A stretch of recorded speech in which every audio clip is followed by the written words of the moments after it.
जय हिंद साथियों, VTV India देख रहे सभी दर्शकों का बहुत बहुत स्वागत एवं आभार। मैं शिबू खान। जैसा कि आपको मालूम है कि समूचे देश में लोकसभा चुनाव का आगाज हो चुका है। चुनाव की सरगर्मी भी कहीं न कहीं देखने को मिल रही है।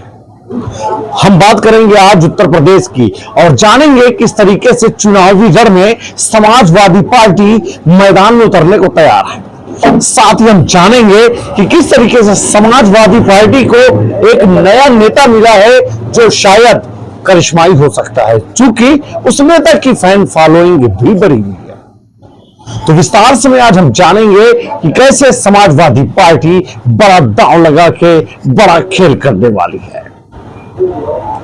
वीटीवी इंडिया जैसे कि हमेशा से ही जमीनी मुद्दों पे काम करती है, आज हम बात करेंगे सपा के हालात पे इसलिए क्योंकि समाजवादी पार्टी या यूपी में बसपा और कांग्रेस के हाल किसी से छुपे नहीं। 2024 के इस रण में समाजवादी पार्टी का गठबंधन देश की बहुत ही पुरानी पार्टी, शायद आप समझ गए होंगे, कांग्रेस पार्टी से हुआ है। 63 सीट पर समाजवादी पार्टी तो 17 सीट पे कांग्रेस का गठबंधन भी तय हुआ है।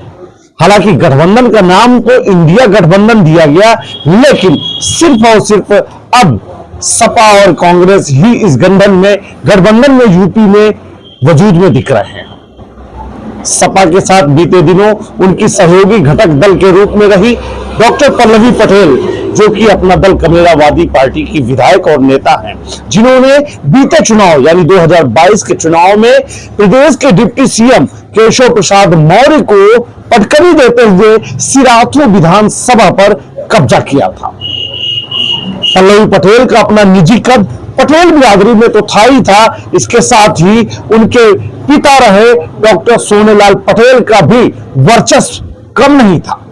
लेकिन समाजवादी पार्टी की चाहे कह लिया जाए हठधर्मिता या यूं कह लिया जाए कि एरोगेंसी यानी अहंकारवादिता में आज ये गठबंधन से समाजवादी पार्टी के साथ अपना दल कमेरावादी को बाहर जाना पड़ा और पीडीए का जो नारा दिया है अखिलेश यादव, जो राष्ट्रीय अध्यक्ष है समाजवादी पार्टी का, जिसमें पिछड़ा, दलित और ए4 समय पर बदलता है, ऐसा मैं नहीं बल्कि अब नए गठबंधन में डॉक्टर पल्लवी पटेल ने नया साथी ढूंढ लिया है। साथी यहाँ के नहीं है, चचा शेरवानी वाले हैदराबादी हैं, समझ तो गए होंगे। हम बात कर रहे हैं सांसद और AIMIM के लीडर असदुद्दीन ओवैसी की। असदुद्दीन ओवैसी के साथ अपना दल कमेरावादी का संगठन गठबंधन कितना मजबूत दिखेगा, ये तो आने वाले चुनाव और चुनाव के बाद आने वाले नतीजे ही बताएंगे। तो आज हम बात कर रहे हैं समाजवादी पार्टी की। समाजवादी पार्टी को नया नेता ये मिला है लक्ष्मण यादव के रूप में। लक्ष्मण यादव कौन है, शायद हमसे बेहतर आप जानते होंगे। दिल्ली विश्वविद्यालय के प्रोफेसर रहे डॉक्टर लक्ष्मण यादव पूर्णतः अब समाजवादी पार्टी के लिए काम करते हुए नजर आएंगे। समाजवादी पार्टी को जीत का लक्ष्य तय करने के लिए, साथ ही समाजवादियों को प्रशिक्षण देने के लिए डॉक्टर लक्ष्मण यादव पूरी तरीके से बेबाकी से तैयार हो चुके हैं। उत्तर प्रदेश के फतेहपुर जनपद, जो कि वर्तमान के समाजवादी पार्टी उत्तर प्रदेश इकाई के प्रदेश अध्यक्ष नरेश चंद्र उत्तम पटेल, जी हाँ ये प्रदेश अध्यक्ष है, इनके साथ फतेहपुर जनपद जो कि प्रदेश अध्यक्ष जी का गृह जनपद है, वहां से इन्होंने राजनीतिक मंच पे अपने आप को स्थापित किया है। इस दौरान इन्होंने चूंकि एक प्रोफेसर के नाते हमेशा सुर्खियों में रहने वाले डॉक्टर लक्ष्मण यादव आज समाजवादी पार्टी की कवायद करते दिखे हैं। इतना ही नहीं, भारतीय जनता पार्टी को आड़े हाथ लेने के लिए डॉक्टर लक्ष्मण यादव पूरी तरीके से संविधान बचाने की और सवाल करने की बात कहते नजर आए हैं। क्या कुछ कहना है डॉक्टर लक्ष्मण यादव की, जिन्होंने एक रैली या यूं कहें कार्यकर्ता सम्मेलन जो समाजवादी पार्टी द्वारा चलाया गया, उसमें इन्होंने बहुत कुछ कहा है। सुनिए पूरी कहानी, पूरी की जुबानी। इस पूरे भाषण में आपको समझना पड़ेगा कि किस तरीके से professor doctor Laxman Yadav Samajwadi party के खेवनहार बनने के लिए और भाजपा को धराशाही करने के लिए मैदान में उतरे हैं। मेरे लिए चूंकि ये राजनीतिक लिहाज से पहला कार्यक्रम है, इसके पहले कई वर्षों से मैं एक सामाजिक सांस्कृतिक आंदोलन की तरह एक विचारधारा की लड़ाई को जो हजारों साल से चली आ रही थी उसे आगे बढ़ाने की कोशिश करता है। और आज पहली बार एक खुल करके राजनीतिक कार्यक्रम में आया हूं और इस कार्यक्रम में लाने का श्रेय आदरणीय प्रदेश अध्यक्ष नरेश उत्तम पटेल जी का है। आपका आदेश हुआ कि आपको आना है और इसकी वजह केवल ये है कि भाई देखिए हम तो यही पूर्वांचल आजमगढ़ के रहने वाले, हमारे पुरखे गाय भैंस चराया करते थे, खेत में खेती किसानी करते थे, उन्होंने पढ़ाया लिखाया, उनके दम पर विश्वविद्यालयों में पढ़ने का मौका मिला और देश के सबसे बड़े केंद्रीय विश्वविद्यालय दिल्ली विश्वविद्यालय में प्रोफेसर बनने का मौका मिला। तो इस पूरी यात्रा में हमने ये बात कबूल की कि अगर इस मुल्क में भारत का संविधान और मंडल कमीशन न होता तो मैं आजमगढ़ के किसी गांव में गाय भैंस चरा रहा होता, दिल्ली यूनिवर्सिटी का प्रोफेसर नहीं बन पाता। ये बात कहना बहुत जरूरी है। तो हम तो प्रोफेसर बन गए, पढ़ाई कर रहे थे और वैचारिक काम कर रहे थे, लेकिन कुछ लोगों को हमारा बोलना बर्दाश्त नहीं हुआ। वो चाहते हैं कि कोई बोले तो उनके मुताबिक बोले, उनकी विचारधारा की जय जयकार करे, उनकी तारीफ करे और उनकी शरण में चला जाए। हमने कहा कि अगर शरण में जाना होगा तो हम अपने वैचारिक नायकों की शरण में जाएंगे और उत्तर प्रदेश में बाकी सब छोड़ दीजिए। दो वैचारिक नायक हैं, बाबा साहब डॉक्टर भीमराव अंबेडकर और डॉक्टर राम मनोहर लोहिया। उनकी शरण में जाने से बड़ी बात पहुंचती होगी, जिनकी वजह से यहां तक का सफर तय हुआ। लेकिन उन्हें हमारा बोलना मंजूर नहीं हुआ तो हमारी नौकरी छीन ली। हमें नौकरी छीन करके सोचा कि बेरोजगार कर देंगे, डरा देंगे, चुप हो जाएगा, अब नहीं बोलेगा, फिर अपनी नौकरी की कोशिश में लग जाएगा। फिर मुझे ये समझ आया कि जुल्म के साये में लब खोलेगा कौन, और अगर हम भी चुप रहे तो फिर बोलेगा कौन। जाने कितने लोग प्रोफेसर बने और जाने कितने लोग नौकरी पाए। वो रास्ता जिससे हम जिस सीढ़ी से चल करके वहां तक पहुंचे, हमारी आंखों के सामने अगर वो सीढ़ी तोड़ी जा रही है तो क्या हम चुपचाप अपनी आंख बंद करके अपनी नौकरी बचाते? ये हमारे सामने चुनौती थी। हमारे भी घर वाले चाहते थे कि चुपचाप नौकरी करो, लेकिन हमने सच और हक की बात कहना छोड़ा नहीं। नौकरी चली गई। मेरी नौकरी से निकाले जाने का फरमान आया 6 दिसंबर, जिस दिन बाबा साहब डॉक्टर भीमराव अंबेडकर का परिनिर्वाण दिवस है। उस दिन मुझे नौकरी से निकालने का आदेश आया। मैं नौकरी से निकाला गया।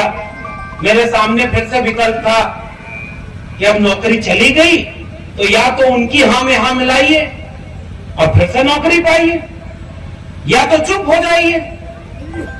और तब मैं मिला इस देश में समाजवादी आंदोलन की वर्तमान में सबसे बुलंद आवाज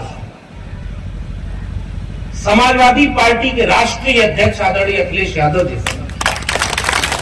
और मैं ये बात चूंकि पहला मंच है इसलिए कहना चाहता हूं, मैं उनसे मिला और उनसे पहले भी बातचीत हुई। वो एक रिश्ता वैचारिक बन गया था, तो वैचारिक रिश्ते पर वैचारिक काम भी हो रहा था। इसके पहले जब हमने कहा कि भाई जब देश ही नहीं बचेगा, संविधान ही नहीं बचेगा तो नौकरी कितना बचेगी, मेरा घर कितना देर तक बचेगा, मैं मदद करना चाहता हूं इस वैचारिक आंदोलन का।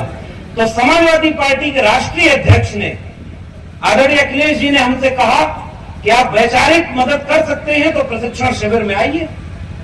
तो समाजवादी पार्टी ने जो प्रशिक्षण शिविर आयोजित किया उसमें हमें बुलाया गया।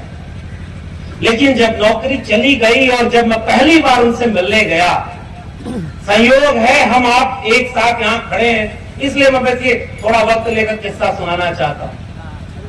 मुझे देखते ही आदरणीय राष्ट्रीय अध्यक्ष जी ने कहा कि जाओ शेर, अब आजाद हो गए, अपने मन का काम करो और बेचारी लड़ाई को आगे बढ़ाओ।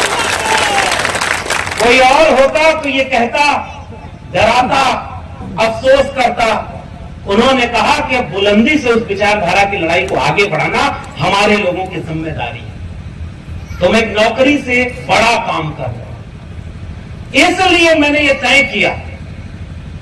और ये बात हम 5-7 साल पहले जब एक वैचारिक आंदोलन में खड़े हो गए थे, तभी हमने ये चुन लिया था। और जिस दिन ये रास्ता चुना था, उस दिन पता था कि या तो कोई जेल में डालेगा, या तो कोई हमें मारेगा, या नौकरी छीनेगा, लेकिन सब कुछ जानते हुए उस रास्ते को नहीं छोड़ा, क्योंकि वो हमारी जिम्मेदारी थी। और तब हमने ये चुना कि अब एक ऐसा चुनाव हमारे सामने है, राजनीति का। मैं क्यों राजनीतिक मंच पर खड़ा हूं, ये बात आपसे कह रहा हूं। जब मैं प्रोफेसर हूं, मेरी नौकरी रहेगी या जाएगी, ये कौन तय कर रहा है? राजनीति तय कर रही है। मेरे क्लास में जो बच्चे पढ़ेंगे, उनकी फीस कितनी होगी, ये कौन तय कर रहा है? राजनीति तय कर रही है। जो बच्चे डिग्री पाएंगे, वो डिग्री कितने में मिलेगी, ये राजनीति तय कर रही है। ओरिजिनल डिग्री की बात कर रहा हूं, एक डिग्री की बात नहीं कर रहा। समझदार को इशारा काफी। बहुत बड़े बड़े लोग इस देश में हैं, चुनावी मंच है इसलिए वो बात नहीं कहूंगा, लेकिन बहुत सारे लोगों की डिग्री का पता ही नहीं कौन सा डिग्री है, 4वीं पास या इंटायर पॉलिटिकल साइंस। उनको पता है कि जो पढ़ता है वो सवाल पूछता है। बाबा साहब डॉक्टर भीमराव अंबेडकर ने कहा कि शिक्षा वो शेरनी का दूध है, उसे जो पिएगा वो दहाड़ेगा। इसलिए शिक्षा को उन्होंने सबसे ज्यादा कमजोर किया, और उसे तय करने वाली राजनीति है।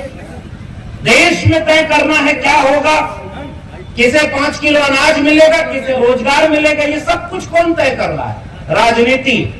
और अब राजनीति ये तय करने जा रही है कि अब इस देश को भारत के संविधान से चलाया जाएगा या किसी एक धर्म का बना दिया जाएगा। इस मौके पर कोई भी जिम्मेदार नागरिक है, अगर उसने भारत के संविधान का इतना भी लाभ लिया है, तो उसकी जिम्मेदारी है। ये संविधान मंथन का दौर है। एक तरफ संविधान विरोधी अगर खड़े हो गए, तो संविधान के बचाने वालों को सबको एक तरफ खड़े हो जाना होगा।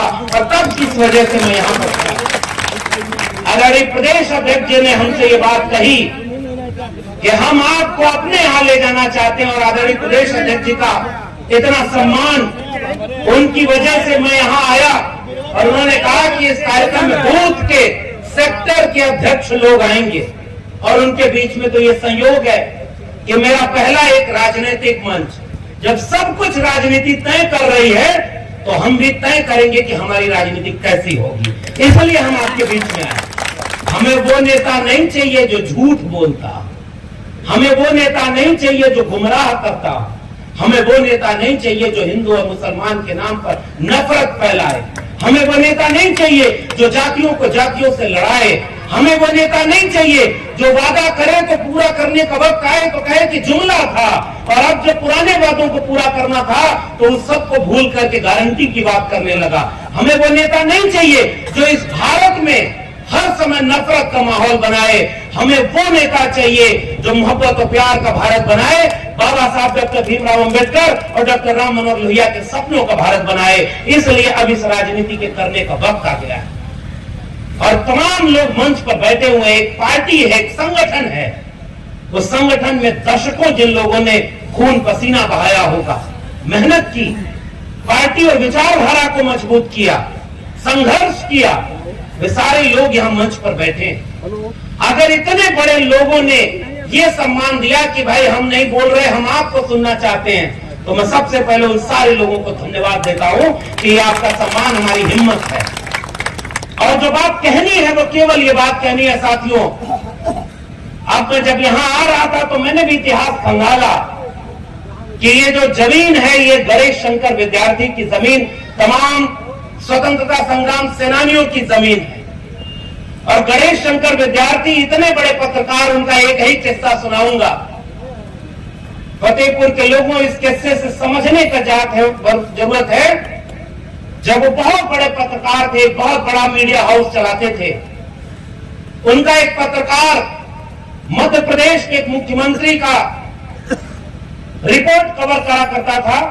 तो एक दिन मुख्यमंत्री उनसे कार्यक्रम में मिले और उन्होंने कहा कि गणेश शंकर विद्यार्थी जी, आपका फला पत्रकार बहुत अच्छा काम करता है। शाम को लौट के आए और अपने पत्रकार को नौकरी से निकाल दिया। उन्होंने कहा कि सत्ता में बैठा नेता अगर किसी पत्रकार की तारीफ कर दे तो इसका मतलब पत्रकार अपनी पत्रकारिता नहीं, चापलूसी कर रहा है। आज हमारे देश का आलम यह हो गया है कि सारे पत्रकार दरी बिछा दिए। आप आम काट कर खाते हैं कि चूस कर खाते हैं? आप जेब में पर्स रखते हैं कि नहीं रखते?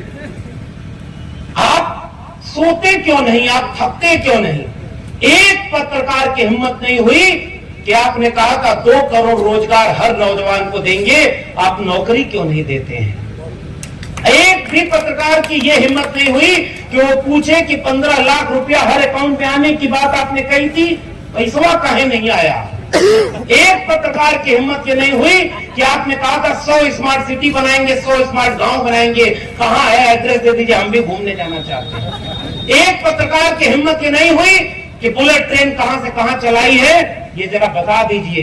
एक पत्रकार की हिम्मत ये सवाल पूछने की नहीं हुई कि आपने कहा था 2022 तक किसानों की आय दुगनी कर देंगे, आपने कहा किसानों की आय दुगनी कर दी? जो लखनऊ के इधर का पूरा इलाका है, वहां के किसान इतने बदहाल हैं कि वो तो आंदोलन भी नहीं कर पाते। साहब, हमसे बेहतर आप जानते हैं। जो आंदोलन करने की ताकत रखने वाले किसान हैं, उनके ऊपर गोली चलाई गई, आंसू गैस के गोले चलाए गए, कील लगाई गई। इसलिए ये वक्त बहुत कठिन है। आप बूथ और सेक्टर के जिम्मेदार लोग हैं। हमने अगर ये तय किया कि समाजवाद और अंबेडकरवाद की विचारधारा की लड़ाई को खुलकर साथ देने का वक्त आ गया है।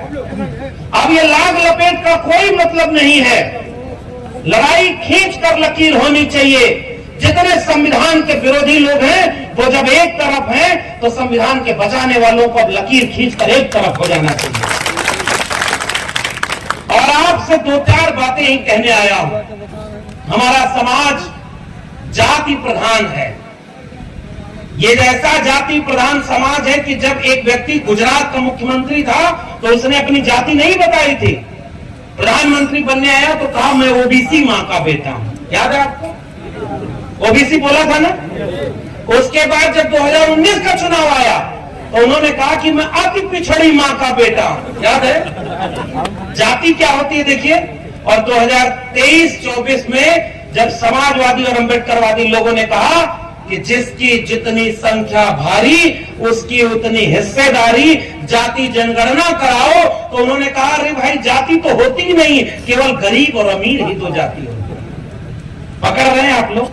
इस देश को धोखा दिया जा रहा है। जाति जनगणना की मांग करने वाले उन समाजवादी और अंबेडकरवादी लोगों को समर्थन देने की क्यों जरूरत है? मैं बहुत आसान भाषा में थोड़ा सा आपको समझा देना चाहता हूं। तमाम लोग यहां पर आंदोलनों से निकले लोग हैं।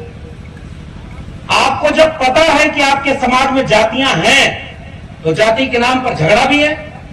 कुछ लोगों के पास ज्यादा है और कुछ बहुत सारे लोगों के पास बहुत कम है। मैं एक आंकड़ा बताऊं, उसे आप आसान भाषा में गांव तक पहुंचाइएगा। गांव के लोगों, जिम्मेदारी हमसे ज्यादा आपकी है। आंकड़ा ये कहता है कि ऑक्सफैम की रिपोर्ट 2023 में आई, देश के 1% लोगों के पास 43% संपत्ति का कब्जा है और 3% संपत्ति पर 50% लोग गुजारा कर रहे हैं। अब इसे आसान कर दे। मान लीजिए 100 रोटी है और 100 लोग खाने वाले हैं। एक आदमी है जो 40 रोटी अकेले खा रहा है। क्या यह जानना जरूरी नहीं है कि वो एक आदमी कौन है? 3 रोटी पर 50 आदमी गुजारा कर रहे हैं और कुल आंकड़ा बढ़ा देंगे तो 10 रोटी पर 90 लोग पेट भरने को मजबूर हैं और 90 रोटी 10 लोगों के पेट में जा रही है। क्या यह जरूरी नहीं है कि 100 रोटी है तो एक एक रोटी 100 लोगों में बटे? यह है समाजवाद और अंबेडकरवाद का मतलब। समाजवादी आंदोलन का नारा हुआ करता था। आदरणीय प्रदेश अध्यक्ष जी हैं, कई बार हमने इनसे सुना, इनके किस्से, इनके संघर्ष को सुना। अभी बात हो रही थी कि यहां प्रत्याशी घोषित नहीं है, आप प्रत्याशी जिताएंगे, वो कहता है हमको वोट दो, हम बनेंगे वहां। समझ रहे हैं ना इशारा? ये चुनाव प्रत्याशियों का है ही नहीं, ये चुनाव विचारधारा का है और देश के संविधान को बचाने का चुनाव है। आपको चुन करके वोट देना है कि आप किसको वोट दे रहे हैं। मैं आपको बता रहा हूं, दो लोग आपके सामने खड़े हैं। एक तरफ वो विचारधारा खड़ी है जिसने समाजवाद की लड़ाई इस देश में लड़ी। क्या लड़ाई थी? इस नारे को गांव गांव जाकर लिख दीजिएगा, आसान भाषा में लोगों को समझाइएगा, क्योंकि नई पीढ़ी के नौजवानों को तो पता ही नहीं है कि कितना संघर्ष करके यहां तक का रास्ता तय किया गया था। उनको तो एक नारा रील्स पर आ गया, मेरी झोपड़ी के भाग आज खुल जाएंगे। आपको पता ही नहीं था कि आपकी झोपड़ी के भाग किसने खोला। ये तस्वीरें लगी हुई हैं इस पोस्टर में, देखिएगा। डॉक्टर राम मनोहर लोहिया, बाबा साहब डॉक्टर भीमराव अंबेडकर, वो समाजवाद और अम्बेडकरवाद का नारा था, रोटी कपड़ा सस्ती हो और दवा पढ़ाई मुफ्ती हो। उस विचारधारा की लड़ाई हम लड़ने के लिए खुल करके आपके बीच में आए। पढ़ाई, दवाई, कमाई, सिंचाई, इनकी बात करना आपकी झोपड़ी के भाग को खोलेगा। अगर आपके झोपड़ी में दीपक ज्ञान का नहीं जलेगा तो 5 किलो अनाज मुफ्त में लेने वाले को आप मसीहा मानकर बैठोगे। अगर आपकी झोपड़ी में ज्ञान का दीपक और शिक्षा का दीपक नहीं जलेगा तो आप भी ये मान लोगे कि ये पूरा सूरज 2014 के पहले नहीं उगता था। सूरज कब उगना शुरू हुआ? 2014 के बाद। ये पेड़वा के लगे लिए हमारे भोजपुरी में घर है, भोजपुरी समाचार वालों की ना, ये पेड़ लगे लिए वही मर गए, एक फल खा ले अगली पीढ़ी। एक मतलब जो पेड़ लगाया उसकी कुर्बानी अगली पीढ़ी फल खाती है। आज इस देश को बचाना हमारी और आपकी जिम्मेदारी है, वरना अगली पीढ़ी हमें और आपको कोसेगी कि तुम्हारे सामने जब इम्तिहान का वक्त आया था तो तुम अपनी जाति बिरादरी में लड़ रहे थे, तुम अपनी पार्टी और नेता में लड़ रहे थे कि हमारे नेता ने क्या गलती की। जैसे एक पार्टी का कार्यक्रम है तो गांव में आप भी जाएंगे तो आपको सुनना पड़ेगा, भाई कुछ व्यवहारिक बात होनी चाहिए। मैं इतना किताब जरूर पढ़ा हूं कि अगर विचारधारा पे बोलना हो तो घंटों बोलते रहूंगा, लेकिन अब लड़ाई आर या पार की है। क्या लड़ाई है? आप गांव में जाएंगे तो आपसे कहा जाएगा कि समाजवादी पार्टी के लोगों ने गठबंधन ठीक नहीं किया, तो कहिए कि यह वक्त चुनाव की पार्टी के गठबंधन का है, उससे ज्यादा जनता के गठबंधन का है। उन्होंने जो किया सो किया, आइए हम लोग तो गठबंधन एक अच्छा कर ले। जो ये मंच पर नाम बोले गए, बगीचा तब सुंदर लगता है जब हर रंग के फूल खिले होते हैं, और इस मंच पर जितने लोगों के नाम बोले गए उनमें जातियां पहचानिए। ये है समाजवाद और अम्बेडकरवाद का मंच। सब लोग हैं, लेकिन उधर से भी बोला जाएगा हमने राष्ट्रपति दलित बनाया, इशारा समझ रहे हैं ना, हमने प्रधानमंत्री दलित बनाया, हमने मुख्यमंत्री ओबीसी बनाया, हमने सबसे ज्यादा ओबीसी को मंत्री बनाया, हमने सबसे ज्यादा सांसद विधायक बनाया। तो आप पूछिएगा जज कितना बनाया, प्रोफेसर कितना बनाया, वकील कितना बनाया, नौकरी कितनी दी? ये सवाल पूछने की जरूरत है, क्योंकि सांसद, विधायक और मुख्यमंत्री इस देश के संविधान ने बनाया है। और आदरणीय नेताजी जब मुख्यमंत्री बने थे, मैं उनको याद करना चाहता हूं, उन्होंने कहा कि समाजवादी पार्टी बख्शीश की राजनीति नहीं करती है। समाजवादी पार्टी एक आंदोलन का नाम है। समाजवादी पार्टी एक ऐसा समाज बनाना चाहती है जो किसी की कृपा पर न जिए, जो किसी से मांग कर न रहे, एक सम्मान और खुददारी की बात करने वाली विचारधारा। और जब किसान का बेटा संविधान के रहते मुख्यमंत्री बन गया तो वो आपकी कृपा पर तो नहीं बना, आप तो थे भी नहीं, लेकिन बनना क्या था? प्रोफेसर बनना था ना। मैं आपको एक आंकड़ा बताऊं, गांव में जाके तनी वो दोनों लोग पूछिया भैया, असली सवाल तो ही पूछे के है। देश में 596 वाइस चांसलर, वो क्या आसान भाषा में कहें, जैसे विश्वविद्यालय का मालिक, एक यूनिवर्सिटी जैसे होती है उसके मालिक को वाइस चांसलर कहते हैं। 596 वाइस चांसलर में केवल 6 वाइस चांसलर शेड्यूल कास्ट के, दलित समाज के, केवल 6 वाइस चांसलर आदिवासी समाज के। आबादी कितनी है? शेड्यूल कास्ट की आबादी तो पता ही नहीं, अभी 17-18% से ज्यादा हो गई। आदिवासी समाज की आबादी 9% के आसपास है। और ओबीसी के लोग तो कहते हैं कि हमको तो पता है ना, हमारे तो गिनती करा लो भैया, हमें तो पता नहीं। ओबीसी प्राइम मिनिस्टर, और कम से कम भेड़ की गिनती होती है, बकरी की गिनती होती है, पेड़ की गिनती होती है, आदमी की गिनती नहीं होती। इसलिए जाति जनगणना जरूरी था। गिनती होती तो चोरी पकड़ में आ जाती, हकमारी पकड़ में आ जाती। तो जिसको जितनी रोटी पेट के लिए चाहिए उतनी रोटी उसको मिल जाती, वो रोटी न मिले इसलिए आपके ऊपर धर्म दिल में होता है। कोई भगवान इंसान को लाते हैं ना, कोई इंसान भगवान को कैसे ला सकता है? इशारा समझ गए कि नहीं? अब राजनीतिक मंच है ना, तो इशारे में बात होनी चाहिए। जो उनको लाए हैं हम उनको लाएंगे। कहां से लाए? वो सबको लाए हैं, वो तुम्हारे पहले भी थे, तुम्हारे बाद में रहेंगे। तुम उनके नाम पर अपनी दुकान चलाना चाहते हो और चुनाव जीतना चाहते हो, इसलिए बच के रहिएगा। कोई धर्म और मजहब के नाम पर आपको वोट मांगने आएगा और दूसरे मजहब को बताएगा कि वो आपका दुश्मन मजहब है। मजहब दुश्मन कब हो गया साहब? इस मुल्क में तो सब मिलकर रहा करते थे। और आदड़ी बैठी हुई हैं, हम जिन्हें पढ़ा करते थे, आप उनके घर की हैं कि अब तो पतंगे भी ये देख के हैरान हो गई कि ये छतें भी हिंदू मुसलमान हो गए। छतें तो एक हुआ करती थी, मिल करके हमने, मेरे पिताजी के सबसे प्रिय मित्र थे डॉक्टर रसूल हसन, हम उनके घर ईद में सेवैयां खाने जाया करते थे और वो हमारे यहाँ दीपावली में आकर के खाना पूरी खाते थे। अचानक कोई बीच में आया और सेवई और ईद को बांट दिया। आपको बांटा जा रहा है कि नहीं? सच बताइए। कुछ कड़वी बात भी तो करनी जरूरी है। हमारे लोग ही उसमें इस्तेमाल हो रहे हैं। उदाहरण दूं, 69,000 शिक्षक भर्ती आदरणीय अखिलेश यादव जी के समय में शुरू हुई थी। 2018 में सरकार चले, 2018 पहले विज्ञापन आया था, 2018 में शुरू हुई वो। और जब उसमें शिक्षक भर्ती के नाम पर दलितों, पिछड़ों, आपको एक बात कहने आया हूं, क्योंकि जिस मंच पर हम हैं उसका नारा है पीडीए ही हराएगा एनडीए को। कैसे हराएगा इसको यहां से देखिए। पीडीए मतलब पिछड़ा, डी मतलब दलित और ए मतलब अल्पसंख्यक। बाकी जो समाजवादी है वो समाजवादी अगड़े तो अपने आप आपके साथ खड़े हैं। आदरणीय जनेश्वर मिश्र जी, उनको तो नहीं साबित करना पड़ा था कि उनको, जब नेताजी मुलायम सिंह यादव जी मुख्यमंत्री थे उत्तर प्रदेश में, पुराने लोग सब जानते होंगे, पंचायती राज में आरक्षण लागू किया। ओबीसी का आरक्षण जो माननीय रामनरेश यादव जी ने लागू किया था, उसको बढ़ाकर ज्यादा करने का काम आदरणीय मुलायम सिंह यादव जी ने किया। और जब मुलायम सिंह यादव जी ने किया तो उसका विरोध हो रहा था, तो संसद में खड़े होकर आरक्षण का समर्थन करने वाले नेता का नाम है जनेश्वर मिश्र। यह है समाजवाद का मतलब। विचारधारा होती है, जाति तो उसके बाद आती है। जाति तो शादी ब्याह के लिए काम आती है ना। अब तो वो भी टूट रही है। हम तो सब बदल रहा है भाई। एक जमाना हुआ करता था कि खटिया पर नहीं बैठने देंगे।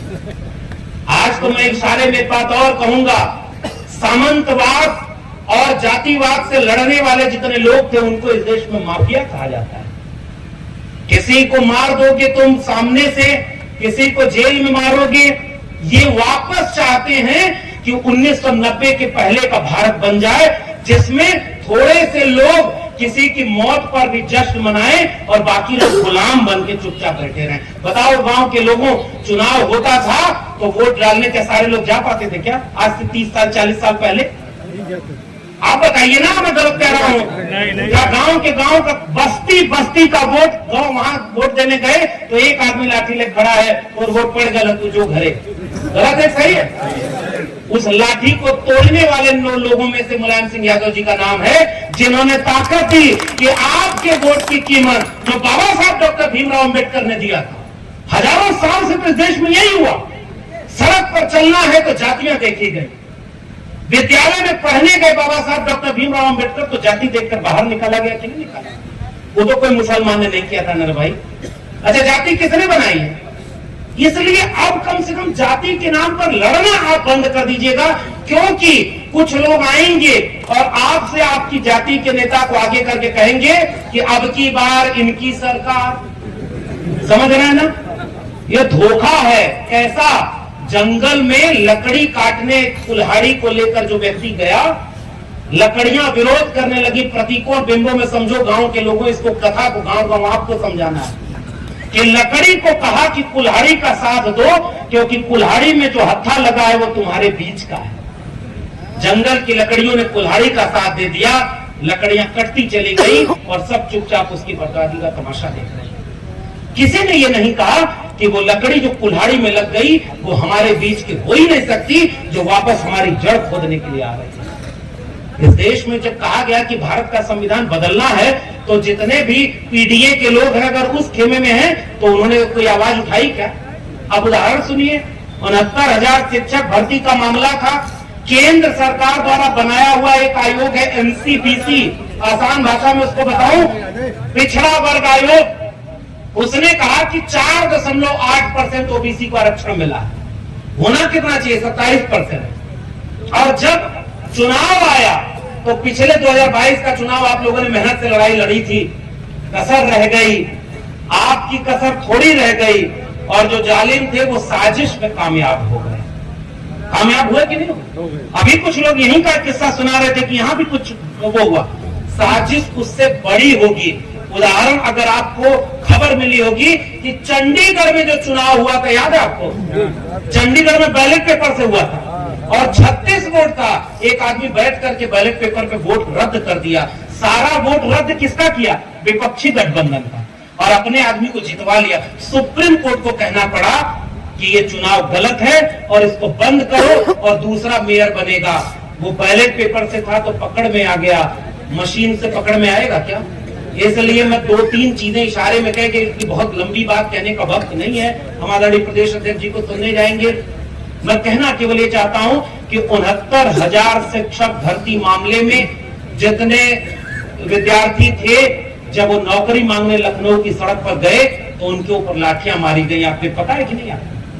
जबकि वो शिक्षक बन गए हैं, उनको केवल ज्वाइनिंग लेटर चाहिए, उनको नौकरी नहीं मिलेगी, उनके झोपड़ी के भाग नहीं खुलेंगे जो नौकरी मांगेगा। और बाकी धर्म के नाम पर आप लड़ाना चाहते हो। हम सब मिल करके इस भारत में बहुत दिनों से रहते आए। हमारी लड़ाई धर्म की नहीं है। जैसे मंदिर में जाना है वो मंदिर में जाता रहा था, जाएगा। जैसे मस्जिद में जाना है वो मस्जिद में जाएगा।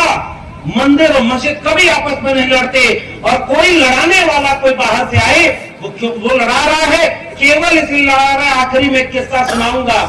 हमारे यहाँ इलाके में भैंस चोरी करने वाले रात के अंधेरे में भैंस चुराने आते हैं। गांव के लोग हमसे ज्यादा तो हम समझिएगा। गांव में भैंस के गले में को घंटी टंगल रहे हैं, हर घंटी बजती रहती है, घर के लोग चैन से सोते हैं। चोर रात के अंधेरे में आते हैं, और जब चोर कह रहा हूं तो वहां फिल इन द ब्लैंक्स है, आप समझ लीजिएगा आपकी क्या चोरी हो। अंधेरे में आते हैं तो चोर घंटी निकाल करके पूरा भागता है, तो भैंस लेके चोर पश्चिम भागते हैं। घर वाले जागेंगे, गांव वाले जागेंगे तो किस दिशा में जाएंगे?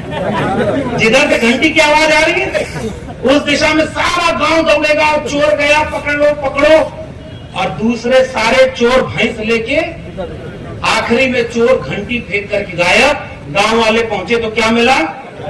और चोर भैंस चुराकर आपके शिक्षा की भैंस, रोजगार की, पढ़ाई कमाई दवाई सिंचाई की भैंस कोई चुरा रहा है, और आपको भी कुछ पकड़ा गया है, बजाते रहो, और आप भी उसे बजाने में मगन हो गए। इसलिए मैं आपसे कहने आया हूं कि ये जो चोरी है वो रुकेगी कैसे?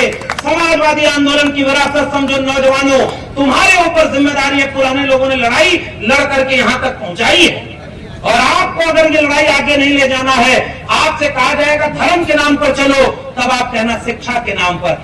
आप पूछोगे कि 2 करोड़ रोजगार कहां मिला, तो वो कहेंगे मंदिर वहां बनवा दिया। बोलेंगे कि नहीं बोलेंगे?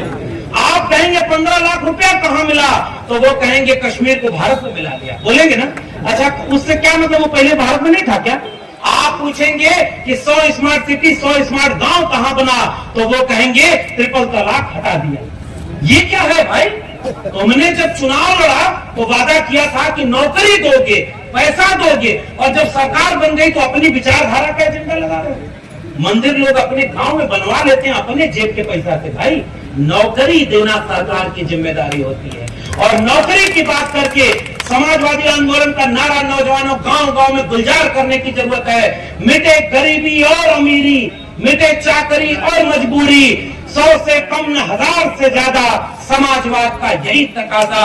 ये नारा हमारे देश के समाजवादी लोगों का था। जो जमीन को जोते बोए वो जमीन का मालिक होए, राष्ट्रपति का बेटा हो या चपरासी की हो संतान, टाटा बिरला गरीब की बेटी, सबको शिक्षा एक समान, सबको शिक्षा सबको काम, वरना होगी नींद हराम। शिक्षा पर जो खर्चा हो बजट का 10वां हिस्सा हो, और सबको शिक्षा दे न सके जो, सबको रोजगार दे न सके जो, वो सरकार निकम्मी है। और जो सरकार निकम्मी है वो सरकार, इसलिए आज इस लड़ाई में अगले 50 दिन युद्ध का वक्त है। आदरणीय राष्ट्रीय अध्यक्ष जी ने एक लाइन कहा कि अब 2 खेमा बटा हुआ है, एक तरफ संविधान रक्षक खड़े हैं और एक तरफ संविधान विरोधी खड़े हैं। तो संविधान बचेगा तो हम बचेंगे, मंडल कमीशन बचेगा तो हम बचेंगे। ये सारी चीजें बचाना हमारी जिम्मेदारी है, वरना आने वाली पीढ़ियां हमसे पूछेंगी कि जब सब लूट रहा था तब तुम क्या कर रहे थे। हम आपसे ये कहना चाहेंगे कि हमने लकीर खींच करके समाजवाद और अम्बेडकरवादियों के साथ खड़े होकर के संविधान विरोधियों को देश से हटाने का काम करने का निर्णय लिया था। इसलिए इस बार जब चुनाव का रिजल्ट आए और 4 जून को बूथ और सेक्टर में आप लोगों की जिम्मेदारी है, धर्म के नाम पर मत लड़िएगा। ऐसे तमाम आपको बहकाने वाले लोग आएंगे, जैसे हम इतना जरूरी बात करती और तो हम भाग दिला हुआ कि गांव का प्रवृत्ति है, यहाँ वहाँ खुदाई कहीं हुई तब वो बैठ के वहां तमाशा देख लेंगे। और पता चला आंदोलन कहीं हो, लड़ाई कहीं हो रही है तो वहां ना दिए पता चल वो हरिया का होता। यह भटकावे वाले लोग असली मुद्दा से तो के भटका देना तो के पता नहीं। इसलिए मैं आपसे कहने आया हूँ और रुखसत कर रहा हूँ। आज से ये आगाज हो रहा है। प्रदेश अध्यक्ष जी, मैं आपका धन्यवाद देना चाहता हूँ कि आपके सम्मान ने हमें यहाँ तक पहुँचाया और अब इस लड़ाई को आखिरी वक्त तक लड़िएगा। चुनाव अपने मुद्दे पर लड़िएगा। लोग भटकाने आएंगे जाति और धर्म के नाम पर मत भटकिएगा। कहिएगा कि जो संविधान को मानने वाले हैं वो एक तरफ आ जाएं। 5 किलो अनाज कमा कर खाते थे इस देश के लोग, मांग कर खाने वाले लोगों में नहीं है। हमने कमाई, तुमने हमारी बर्बाद कर दी, इसलिए तुम्हें अनाज देना पड़ रहा है। भटकिएगा मत, मैं आपसे निवेदन करके जा रहा हूँ। अनाज जिसके घर में रोजगार रहे, शिक्षा रहे, सम्मान रहे, वो 5 किलो के 50 किलो अनाज अपने कमा कर खरीद कर खा सकता है। इसलिए तुमने रोजगार छीन लिया और गुलाम बना रहे हो। अगर ये लड़ाई हार गए हम लोग, ये लड़ाई आखिरी लड़ाई है। मैं आखिरी वाक्य बोलने जा रहा हूं। चुनाव नहीं होंगे, ये बात मैं आपसे कह के जा रहा हूं। और अगर चुनाव होंगे जैसे रूस में होता है, पता है रूस जाने लगे ना, पता चल यहाँ से कुल ब्रह्मांड जाने लगा। पड़ोसी देश में क्या होता पता है ना, पड़ोसी देश में विज्ञान पे खोज होती है, हमारे यहाँ गोबर पे खोज होती। अरे भैया गोबर यहाँ पहले से सबके पता रहे कि कुछ चीज है तो कि मानने लगो। एक बात कोई और हमको समझा रहा, कोई नेता समझा रहा नहीं भाई। ये गांव के लोगों से वैज्ञानिक कौन था, कौन सा खरपतवार खाने और खिलाने के काम आता है और कौन सा जहर है, ये आपसे बेहतर कोई जानता था क्या? कोई बाहर से आके आपको इसके नाम पर भड़कला गया। चुनाव होंगे तो रूस के नाम पर होंगे। पता है वहां एक आदमी चुनाव खड़ा होता है ना, तो दूसरा उसके विरोध में कौन खड़ा होगा वो भी वही तय करता है। और वोट जब पड़ता है तो विरोधी को एक वोट नहीं पड़ता है। 92 वोट पड़ा रूस के राष्ट्रपति को, 8 वोट खिलाफ में नहीं पड़ा, रद्द हो गया। 24 का चुनाव आखिरी चुनाव है जो लोकतांत्रिक तरीके से होगा। एक मशीन तो आप बदलवा नहीं पाए, उसी मशीन से हो रहा है ना। विद्यार्थी से चर्चा कर रहे थे जिले इलाही, एक विद्यार्थियों से पूछे कि आपको सबसे कठिन पेपर कौन सा लगता है, तो प्रदेश अध्यक्ष जी को मैंने पिछली बार बताया, एक विद्यार्थी खड़ा होकर बोला बैलेट पेपर। सबसे ज्यादा उसे डर लगता है ना, लेकिन अब उसका वक्त नहीं है। हिफाजत लेकिन उसकी करनी है। हम हो सकता है चुनाव में लगातार अब लोगों के बीच में रहेंगे। आपसे निवेदन कर रहे हैं कि बूथ और सेक्टर के लोगों की जिम्मेदारी वोट डलवाने की है और वोट को बचाए रखने की भी जिम्मेदारी आपकी है। चोरी न हो जाए आपके वोट की। तो जब तक चुनाव का माहौल है, किसी भी तरह की नफरत और झगड़े में मत पड़िएगा, अपने मुद्दे पर रहिएगा। बाकी एक बात कह दें, तमाम पार्टियां हैं, उनका नाम लेना उचित नहीं है। हिसाब इसका बाद में हो जाएगा कि कौन सी पार्टी कौन सा गलती आज से 20 साल पहले की थी। इशारा समझ जाइएगा। 20 साल पहले आपने गलती की थी, इसलिए हम आपको वोट नहीं देंगे। आपके विधायक जी हमारे यहाँ नहीं आए, आपके सांसद जी नहीं आए, अगर देश बचेगा तो बाद में बैठकर हम लोग इसका हिसाब किताब कर लेंगे। ये चुनाव देश बचाने का है, इसलिए पुरानी 10 चीजें हैं, 10 में 5 जगह पर हमारा और आपका झगड़ा हो सकता है, लेकिन 5 जगह पर अगर हम और आप एक हैं तो आइए इन 5 जगह पर एक होकर के जीत लें। बचेंगे तो इन 5 पर बैठकर बतिया लिया जाएगा। सही है कि नहीं? इसलिए एकजुट होने का वक्त है, पहचानने का वक्त है। जो आपके बच्चों का पढ़ाई, कमाई, दवाई, सिंचाई, महंगाई की बात करे, आपका वोट उसको जाना चाहिए। बाकी किसी भी झूठ और किसी भी लूट में सबक सिखाइएगा कि दोबारा इस देश में कोई इतना बड़ा झूठ बोलने वाला और इतना बड़ा लूट करने वाला, चंदा लूटने वाला, आपके बच्चों का भविष्य लूटने वाला कोई ना आए। इसलिए अपने बच्चों के भविष्य के नाम पर वोट दीजिएगा, ताकि आपके बच्चे याद करें कि हाँ, जब लड़ाई का वक्त था तो हमारे लोगों ने सही निर्णय लिया। मैं पूरी समाजवादी पार्टी के विधानसभा के तमाम कर्मठ लोगों को, बूथ और सेक्टर के लोगों को केवल एक निवेदन करके जा रहा हूं, किसी से डरने की जरूरत नहीं है। जो गलत होता है वो डरता है, जो सही होता है वो डरता नहीं है। ये समाजवाद का झंडा बुलंद करके गांव में अब निकलने का वक्त आ गया है। आदरणीय नेताजी कहा करते थे, समाजवादियों, जब वक्त आए इंसाफ और इंसानियत को बचाने का तो किसी से डरना मत, बाहें बाहों में फैला करके जितने लोग हैं एक साथ प्रेम मोहब्बत से अपनी बुलंद आवाज करिएगा। जो नफरत वाले हैं वो हारेंगे और हम और आप मोहब्बत से जीतेंगे। और अपने वोट की हिफाजत जरूर करिएगा बूथ और सेक्टर के लोगों। बाकी ये सब आपस में बातचीत बाद में हम लोग कर लिया करेंगे कि इनकी गलती उनकी गलती नहीं। भाई मरेंगे तो दोनों। ये गांव में अगर गर्मी का समय है ना, आग कबो कबो लग जाए तो खेत देखे लेगा कि केकरे खेते में आग लगेगी ना। जब आग लगती है तो धर्म और जाति नहीं देखती, आग सब कुछ जला देती है। इस समय एक आग नफरत की लगाई जा रही है।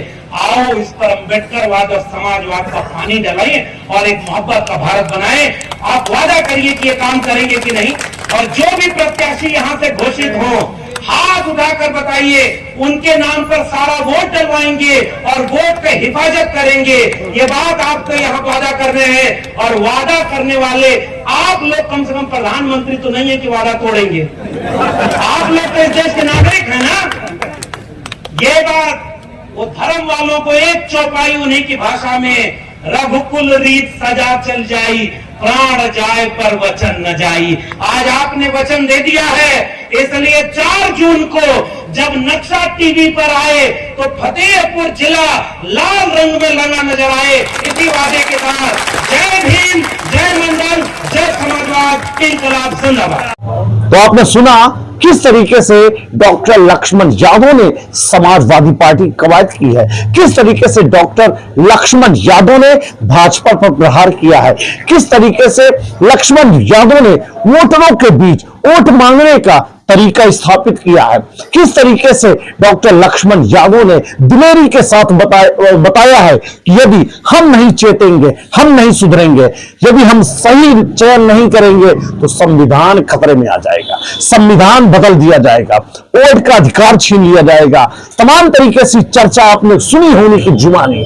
क्या कुछ फायदा मिलेगा समाजवादी पार्टी को, या यूं कहे उत्तर प्रदेश में समाजवादी पार्टी के साथ इंडिया गठबंधन को बहुत कुछ देखना शेष है। तो बने रहिए वीटीवी इंडिया के साथ। जमीनी हकीकत से जुड़ी कहानी मुझ शिबू खान की जुबानी। जय हिंद, नमस्कार, धन्यवाद।